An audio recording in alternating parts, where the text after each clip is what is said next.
戦争の背景、ベルサイユ条約の影響。第一次世界大戦の終結後、1919年に署名されたベルサイユ条約は、ドイツに過酷な賠償と領土の削減を強いました。この条約は、ドイツ国内での屈辱感と経済的苦境を深め、結果的に国民の不満を高める要因となりました。なぜこの条約がそんなにも反発を受けたのかというと、ドイツは戦争の全責任を負わされ、巨額の賠償金支払いに加え、軍事力を極端に制限されたからです。これがドイツ国民にとって大きな恥辱とされ、後の極端な政治動向の火種となったのです。実際、ベルサイユ条約による経済的圧迫は、1923年のハイパーインフレーションを引き起こし、ドイツ国内では一晩のうちに貯蓄が無価値になる事態に至りました。この経済的混乱が国民の絶望感を増幅させ、極端な政治勢力の台頭を許す土壌を作り出したのです。したがって、ベルサイユ条約はただの平和協定ではなく、未来の国際関係に大きな暗い影を落とす、戦艦機の不安定さを引き起こした一因となったのです。動画の途中ですが、チャンネル登録、評価をいただけましたら嬉しいです。経済危機とナショナリズムの高まり。1929年の大恐慌は、アメリカから始まり世界中に波及しました。この経済危機は、特に苦境に立たされた国々で、ナショナリズムの高まりを引き起こし、国内の緊張を国外の敵に向ける形での解消を求める動きが強まりました。経済的な不安は、常に社会的な不安を生み出すものです。特に失業と貧困が蔓延する中で、人々は簡単な解決策を求め、しばしばそれが排外的なナショナリズムや過激な政治的解決策の形をとりました。例えば、ドイツではナチ党が経済危機を背景に国民の不満を外国人やユダヤ人のせいにする宣伝を強化。これが国民の支持を集め、政権の獲得につながりました。したがって、経済危機とその社会的影響は第二次世界大戦に至る政治的極端主義の一因となり、特にナショナリズムの急速な高まりが見られたのです。ファシズムの台頭。1930年代に入ると、ヨーロッパではファシズムがイタリア、ドイツ、スペインなど複数の国で台頭しました。これらの動きは国内の経済的社会的危機を背景に、強力なリーダーシップと国民統合を訴える政治イデオロギーとして受け入れられました。ファシズムは経済危機や社会的不安を解決するために国家主義と強権政治を推進し、民衆の不満を統制下に置くことで安定を図るというアプローチを取ります。これが多くの不満を抱える国民にとって魅力的でした。特にヒトラーのナチスドイツでは失業率の削減と経済復興を実現しようとした経済政策が当初は成功を収めました。しかし、その背後には強権的な統治と反対意見を持つ者への弾圧行動が存在していました。結局のところ、ファシズムの台頭は経済的な解決策としてだけではなく、社会的な不満を一時的に解消する手段としても機能しましたが、それはやがてヨーロッパ全体を戦争へと導く過ちとなったのです。火種となった具体的な出来事、ドイツの再軍備と領土拡大。1935年のドイツによる再軍備宣言は、ベルサイユ条約の明確な違反であり、この行動はヨーロッパの安全保障体系に対する挑戦となりました。これにより、ドイツは軍事的に急速に強化し、領土拡大の野心を明らかにし始めました。ヒトラーは、ドイツの国力回復と領土拡大を目指しており、特にラインラントの再軍備、オーストリアの併合アンシュルス、ズデーテン地方の獲得などがその戦略の一環でした。これらの動きは、ドイツが欧州の覇権を目指していることを国際社会に示すものでした。1938年のオーストリア併合は国民投票を通じて行われたとはいえ、そのプロセスにはドイツの圧力が大きく影響しており、事実上の強制的なものでした。これにより、ドイツは南ドイツの国境を拡張し、その軍事力を増強しました。したがって、ドイツの再軍備と領土拡大は、ヨーロッパの平和と安定を脅かす重大な要因となり、他国に対する脅威となって、次第に国際的な緊張を高めていったのです。ミュンヘン会談とその後の展開。1938年のミュンヘン会談は、ドイツのズデーテン地方併合要求をめぐる会議であり、イギリスとフランスはドイツの要求を受け入れることで戦争回避を試みましたが、この融和政策は後に欧州全体の安全を危険にさらす結果となりました。イギリスのチェンバレン首相は戦争を避けるためにヒトラーの要求を容認しましたが、この決定はドイツの野心を抑えるどころか、さらなる領土拡張への扉を開いたと批判されます。この融和政策はドイツに対する抑止力を弱め、ヒトラーの自信を強めることとなりました。融和政策の最大の失敗例として、ミュンヘン会談後の1939年にドイツがチェコスロバキア全土を占領した事件があります。当初の合意はズデーテン地方のみでしたが、ドイツはこれを足がかりとして、さらなる領土を無理やり手に入れました。結果的に、ミュンヘン会談はヨーロッパの平和維持に失敗し、ヒトラーの侵略政策を助長する形となり、戦争への道を加速させました。ポーランド侵攻と、その国際的影響。1939年9月1日のポーランド侵攻は第二次世界大戦の開始を告げる事件であり、この攻撃は国際社会に衝撃を与え、ドイツに対するイギリスとフランスの宣戦布告を引き出しました。ドイツのポーランド侵攻は、その急速な軍事展開ブリッツクリークと組み合わさり、欧州の戦略的バランスを一変させました。この侵攻は、ドイツが周辺国に対して持つ軍事的地政学的野心の明確な証明となり、抑止を試みた国々の反応を強制しました。ポーランド侵攻に対するイギリスとフランスの反応は、宣戦布告という形で示されましたが、初期の軍事行動は消極的であり、ポーランドは迅速に陥落しました。この結果、西ヨーロッパでの全面戦争の火蓋が切られることとなります。ポーランド侵攻は、ドイツの圧倒的な軍事力と欧州の安全保障環境の脆弱性を露呈し、世界的な衝突へと拡大していく過程の始まりとなったのです。主要国の動き、イギリスとフランスの対応。第二次世界大戦勃発時、イギリスとフランスは、対独交戦の最前線に立つ国として、ドイツの侵攻に即座に反応し、共同で宣戦布告を行いました。この行動は彼らの安全保障とヨーロッパの平和を守る決意の表れでした。ポーランド侵攻の後、イギリスとフランスは、ドイツの野望に対する最終的な対応として、宣戦布告を選択しました。この決断は、ミュンヘン会談での融和政策が失敗に終わり、ドイツの膨張主義に対する積極的な抑止策が必要であるとの認識に基づいていました。1939年9月3日、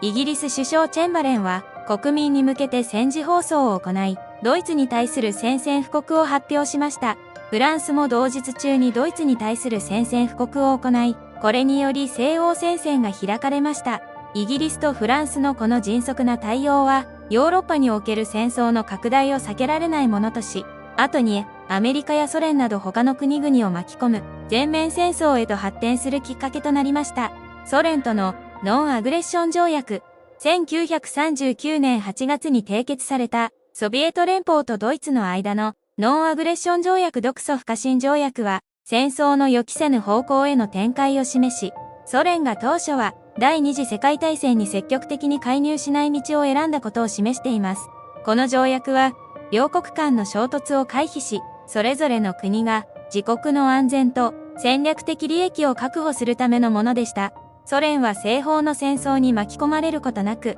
自国の軍備を整える時間を稼ぎ、またドイツは一時的に東部戦線を気にせず、西欧に集中できるようになりました。条約の秘密補足協定には、ポーランドやバルト諸国を含む東欧の勢力圏分割についての合意が含まれており、この協定によりソ連は1939年後半にポーランド東部を、翌1940年にはバルト諸国を併合しました。このように独ソ不可侵条約は一見平和を保つための措置として見えますが、実際には戦争のさらなる拡大という新たな局面を開く結果となりました。アメリカの態度と政策。アメリカは第二次世界大戦が始まると、当初は中立を保つ方針を取りましたが、戦争が進むにつれて、特に大西洋憲章の締結や、レンドリース法の施行を通じて、連合国を支援する役割を強化していきました。アメリカは戦争の初期段階では、直接的な軍事介入を避ける一方で、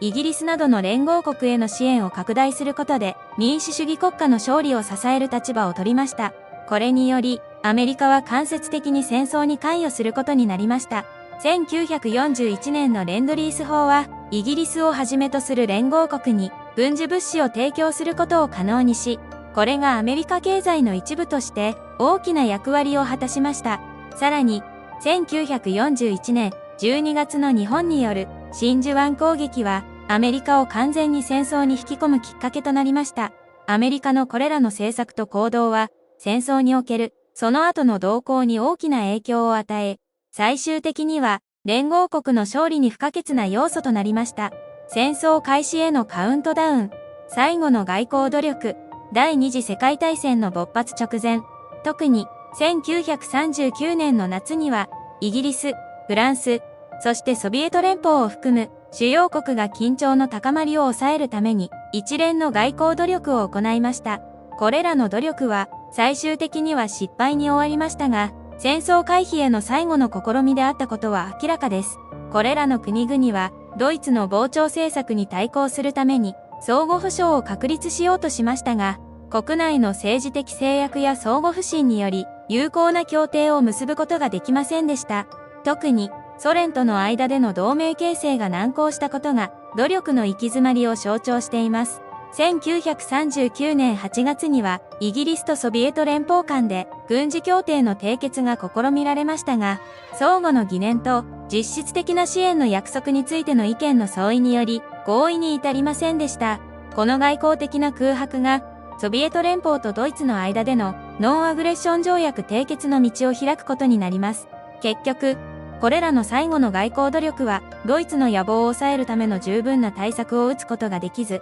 歴史的な戦争の避けられない開始を延期するだけで終わりました。戦争開始の瞬間、1939年9月1日、ドイツのポーランド侵攻は突如として始まりました。これが第二次世界大戦の具体的な開戦を告げる出来事となり、ヨーロッパだけでなく世界中に衝撃を与えました。この侵攻は、長期間の軍事計画と戦略的な準備の後で実行され、ドイツは迅速かつ圧倒的な軍事力を持ってポーランドを吸収しました。この軍事行動はドイツがヨーロッパでの支配を確立するための明確な意図を示していました。侵攻初日、ドイツ軍は多方面からポーランドに侵入し、特に空からの攻撃でポーランドの軍事施設や交通網を破壊しました。この初動の成功は後にブリッツクリークとして知られる戦術の有効性を証明しました。戦争開始のこの瞬間は、ドイツの戦争計画の急進的な展開を示すものであり、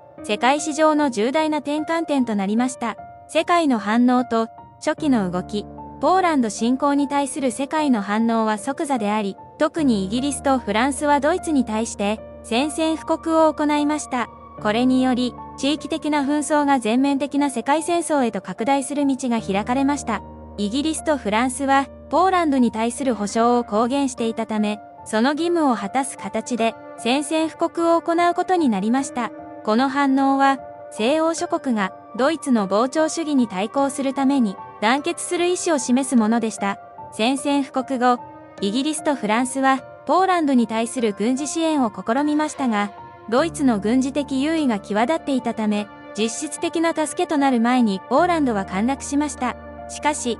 これにより、その後の連合国の戦略が形成され、長期にわたる抵抗の始まりとなりました。このように、ポーランド侵攻に対する即時の国際反応は、第二次世界大戦という全球的な衝突の幕開けを告げ、後の歴史の流れを決定づける要因となりました。戦争の初期戦略とその影響、ブリッツクリーク戦術の成功。ブリッツクリーク戦術は、ドイツが第二次世界大戦初期に採用した迅速かつ決定的な軍事作戦で、ポーランド、フランス、そしてベネルクス諸国に対する攻撃で、その効果を実証しました。この戦術は、敵の防御を迅速に突破し、圧倒することに成功しました。この戦術の革新は、集中的な空軍支援と迅速な機甲部隊の進行を組み合わせることにありました。これにより、ドイツは敵の準備が整う前に、重要な戦略ポイントを制圧し、敵軍の組織的な抵抗を無力化しました。1940年のフランス侵攻は、ブリッツクリーク戦術の成功を象徴する出来事です。ドイツ軍は短期間でフランスの主要防衛線を突破し、パリを占領することに成功しました。この迅速な勝利は、ドイツの軍事的優位を欧州全域に示しました。ブリッツクリークの成功は、ドイツが戦争の初期段階で大きな領土と戦略的利益を獲得することを可能にし、その後の戦争遂行に大きな自信を与えました。連合国の戦略的ミス。戦争初期において、連合国はいくつかの戦略的ミスを犯し、これがドイツの初期の成功を加速させる原因となりました。特にフランスとイギリスは、ドイツの戦術や意図を誤読し、その結果、効果的な防御戦略を構築できませんでした。連合国は、ドイツの戦力や、その戦術の変化を過小評価し、伝統的な戦争遂行方法に固執しました。このため、ブリッツクリーク戦術の前には、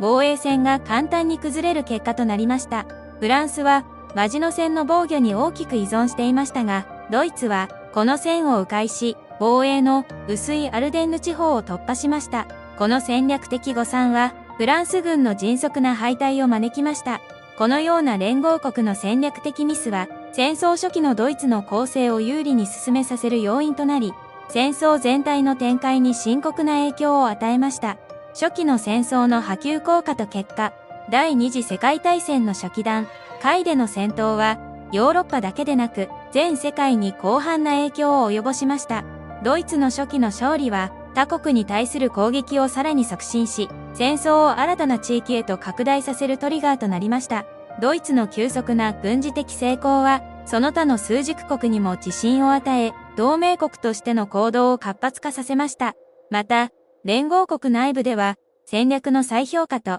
全体的な軍事的緊急体制の確立が求められることとなりました。ドイツの勢いは、北アフリカやバルカン半島、さらにはソビエト連邦に対する攻撃へと拡大しました。これらの地域での戦闘は、戦争の全局的な規模を大きくし、多くの国々を戦争の渦中に巻き込むことになりました。初期の戦争の波及効果は、第二次世界大戦を単なるヨーロッパの戦争から、全世界的な衝突へと拡大させる重要な要因となりました。この波及は戦略的な見直しと、国際的な協力の必要性を一層強調するものとなったのです。